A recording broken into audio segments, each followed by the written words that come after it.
ના સ્કોલરશિપ આ સ્કોલરશિપ કેને મળે છે તો કે જે વિદ્યાર્થી ધોરણ 8મા ની અંદરમાં સરકારી સ્કૂલમાં ભણે છે તે અને બીજું પ્રાઇવેટ સ્કૂલમાં ભણે છે અને આરટી ની અંદરમાં મતલબ કે સળંગ 1 થી 8 ધોરણ સળંગ એકને એક સંસ્થાની અંદરમાં બાળક ભણે છે પ્રાઇવેટ સ્કૂલમાં તે આ જ્ઞાન સાધના સ્કોલરશિપની પરીક્ષા આપી શકે છે। અત્યારે ફોર્મ ભરવાનું ચાલુ છે।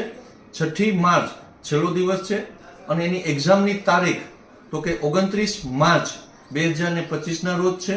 આ એક્ઝામનું મેરિટ લિસ્ટ બહાર પડે છે।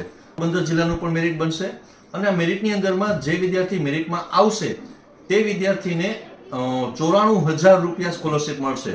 ધોરણ 9માં 22,000, 10માં 22,000, 11માં અને 12માં 25,000। તો જલ્દીથી તમે ફોર્મ ભરી લ્યો અને 8મા ધોરણમાં કોઈ પણ ધોરણમાં કોઈ પણ સ્કૂલમાં કોઈ પણ જેમાં ભણતું હોય બાળક એના મેક્સિમમ વિડીયો શેર કરો। આ યોજનાનો લાભ લો તેવી વિનંતી।